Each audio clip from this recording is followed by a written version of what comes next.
ambaye ana life skills anamhitaji msomi, lakini msomi anamhitaji mtu mwenye life skills. Mara nyingi tunawatambua HRs kama waajiri, lakini ni watu ambao wanaperform kazi nyingi sana. Usiku ulikuwaje, usiku wa kesho kampeni? Nilikuwa ni wakati mgumu sana wa kuconvince watu kwamba ninaweza mimi nikiwa kama mwanamke, lakini nilipitia changamoto kubwa kwa kuonekana kwamba ni hajawahi kutokea rais wa kike, kwa hiyo hawezi ukashinda. Baada moja kwa moja mpaka ofisi ya rais katika chuo cha CBE hapa Ndaki ya Dodoma, na tayari tumeshaketi naye kwa ajili ya kuzungumza mawili matatu juu ya chuo hiki cha CBE, na nimepata fununu kwamba hana muda mrefu kwenye kiti cha urais, si ndio? Ndio. Okay, ni rais mpya kabisa. Madam, habari za majukumu? Salama. Nzuri sana. Kwa majina yako labda unaitwa nani? Kwa majina yangu mimi ni Selina Joseph Msalama. Ni rais wa ngapi wa chuo cha CBE?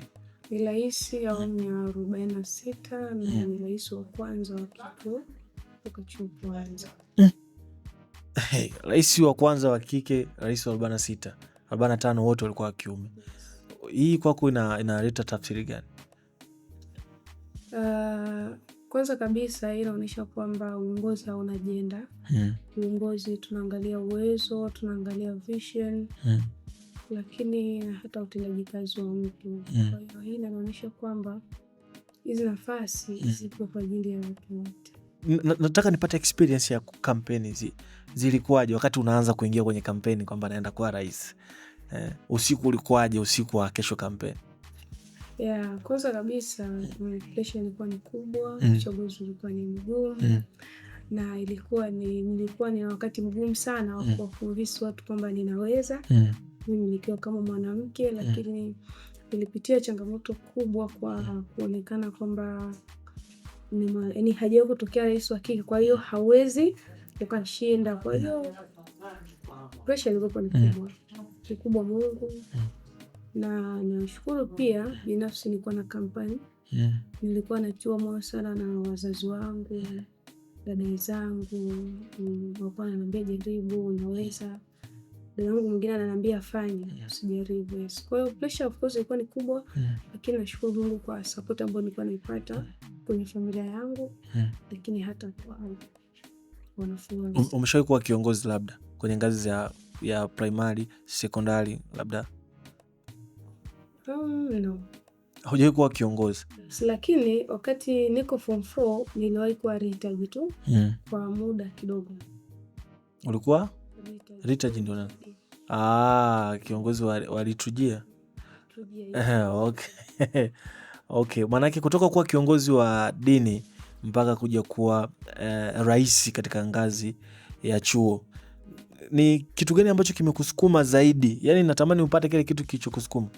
Hapa tunaamini unaamini kwenye rais anazaliwa, kiongozi anazaliwa au anatengenezwa? Kiongozi wa aina mbili.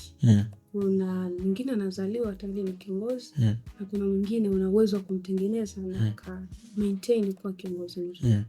Lakini kabisa nahisi uongozi Mungu tu ndo anampangia. Mtu amezaliwa kuwa kiongozi.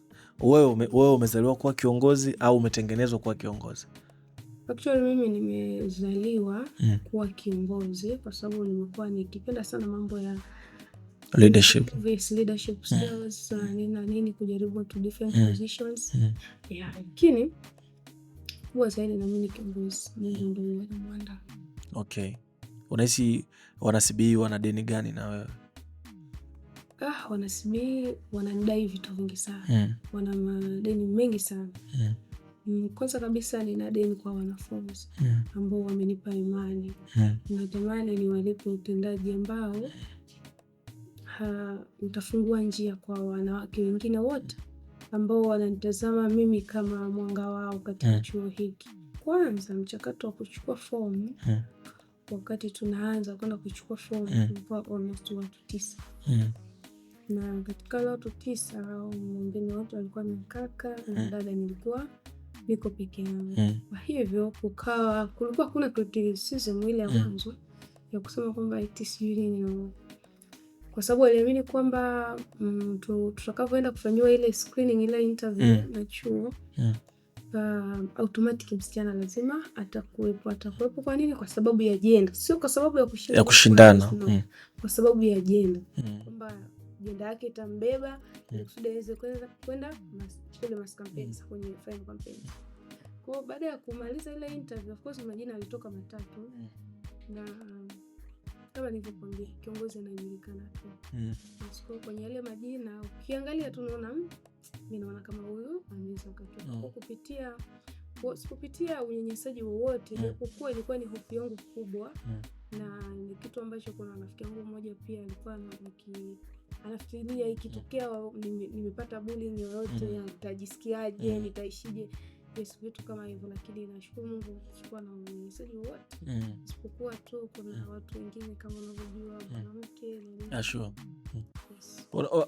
Twende na swali langu la mwisho kabla tuingie kwenye mambo sasa ya chuo na kozi. Swali langu la mwisho ni hili, labda unafikiri kwa nini wewe ndo ulikuwa rais? Kwa nini walikuchagua wewe? Unahisi kwa nini wewe ulistahili kuwa rais ya serikali ya wanafunzi? Nilistahili kwa sababu kitu cha kwanza ni wakati wa Mungu. Wakati wa Mungu ni wakati sahihi. Wakati wa Mungu ulifika.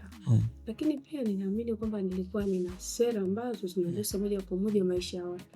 Na wengine ni kweli walikuwa na sera na walikuwa washindani wazuri na ni viongozi wazuri, lakini kwa wakati huu Mungu alisema atasimama na mimi, wakati wangu umefika, na wao wakati wao utakapofika watasimama. Kwa kikubwa zaidi nafikiria ni sera zangu.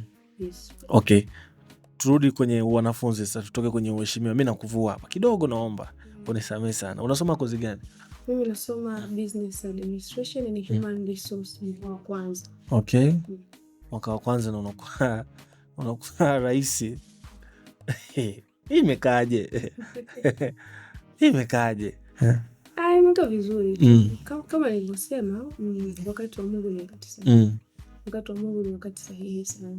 Kwa haijalishi huko mwaka wa 7, wa 8, wa 9, 10. Lazima muda wako umefika, ni wakati wako kufanya kazi, na kama utapata nia hiyo ndio kutumikia. Administration ni inahusiana na nini moja kwa moja? Okay, usimamizi wa rasilimali watu. Rasilimali watu ni nini? Rasilimali watu, kwanza tunavyoongelea mtu ambaye amesomea HR, obviously waga na kuwepo na kazi mbalimbali. Kwa kama kwenye upande wa recruitment, kwenye upande wa kufanya selection na watu, mara nyingi tunawatambua HRs kama waajiri, lakini ni watu ambao wanaperform kazi nyingi sana. Kwa hiyo ni HR. Na ili mtu aje kuwa HR anatakiwa awe na vigezo gani labda?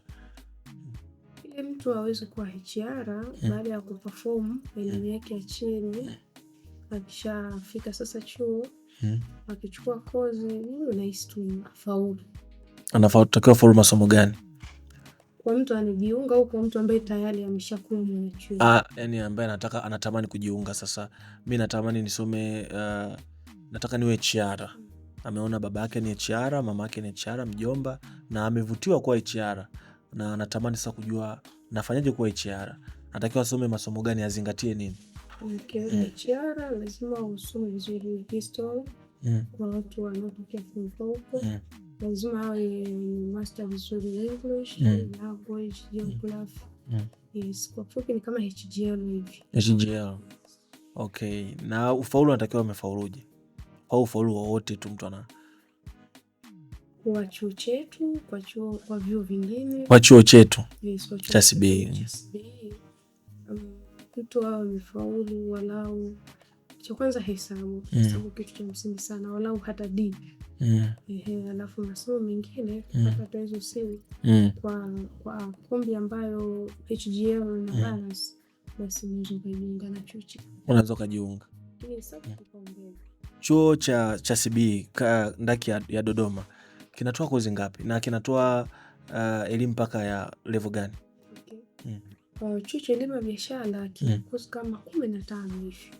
Yes, unaweza sika 15 na zaidi, lakini hazizidi 15 kuendelea kozi. na zinatoa mpaka masters, lakini currently chuo chetu walisema kwamba kuna kozi ambazo zitaongezwa. Kwa hiyo wakati nikiwa natia nia kidogo nilikuwa nafuatilia nijue kidogo. Okay. Kwa wakasema watu wa PhD, kuna kozi mbili za PhD zitaanza kufundishwa hivi karibuni katika chuo chetu. Yes. Kwa hiyo hapa tuna kuanzia certificate mpaka masters. Okay. Certificate mpaka masters. Sasa mimi nataka Mheshimiwa Rais ni kuchallenge kidogo. Si ninaruhusiwa? Wewe unafahamu almost courses zote. Hivi ni kozi gani ambayo ina watu serious sana? Yaani hawacheki na wowote. Kwa hapa chuo. Aisee, tuna ndugu zetu wa accountants. Wako busy sana. Wako busy. Sijui kama ni kozi ni ngumu. Lakini wako busy kweli. Wako busy sana. Okay, na labda swali lingine. Labda wewe sasa kama Mheshimiwa Rais kwenye maisha ya baadaye, yani mwanaume gani utakuja wa kozi gani utakuja kukua naye? Umfikiri kabisa? Unasema hii kozi mimi siolewi na mtu anayesoma hii kozi. Sasa kwenye masuala ya ndoa bado sijaikuwaza kwa kweli. Sijaikuwaza eti nitakuwa na mwanaume kozi gani kusema. Mimi kama nilivyokuambia, mimi yoyote ataletwa na Mwenyezi Mungu. Yoyote twende. Napokea tu. Yoyote? Napokea. Okay. Basi mimi nakushukuru sana, lakini kabla tujamaliza naomba tuambie tuna intake gani, tunaanza lini kupokea wanafunzi? Tuambie. Chuo cha Elimu ya Biashara tayari kimeshafungua dirisha lake la usaili kwa watu ambao wanatamani kujiunga na chuo chetu kuanzia ngazi ya cheti. Maana yake cheti wanaotoka form 4, diploma wale wamemaliza form 6 au wale wenye cheti tayari diploma. Kuna degree, bachelor degree, kuna dirisha la masters tayari limeshafunguliwa, tunaelimisha wote. Kwenye upande wa session tuna session mbili, tuna full time na tuna night sessions. Kwa hiyo kila mtu anayeapply au comfortable ku apply muda ambao wanazani kwake kwamba unaweza kuwa ni favorable kwa upande wake. Yes. Mheshimiwa Rais wa serikali ya wanafunzi awamu ya 46, si ndio? Hii swali nimekuwa nikiuliza watu wengi sana na majibu wengi huwa wanasichaficha, lakini swali langu kwako la msingi ni hivi, degree peke yake inatosha kwa kijana wa Kitanzania? Degree kwa kijana wa Kitanzania na depend na beliefs za kila mmoja. Kwanza kama mwanzo unavyofahamu, tulianza zamani darasa la 7 ilikuwa mobile. Lakini tukapanda ikaanza kuonekana kwamba mtu mwenye walau form 4 anaruhusiwa vizuri sana. Na sometimes wako na perform kama walimu wengine kama manesi, askari polisi. Lakini baada ya hapo ikaanza kuonekana kwamba walau mtu ana cheti mobile. Okay. Yes, lakini baada ya hapo ikawa kwamba walau na diploma. Yeah. Currently tuko sasa kwenye ile level ya diploma na bachelor degree. Kwa hiyo hii inatuambia kwamba miaka 20-30 huko mbele inaona kama degree tu itakuwa haitoshi. Okay. Wale wa accounting hata CPA ndio CPA wengine anachukulia ni kawaida, lakini hiki kitu hakimlimit mtu.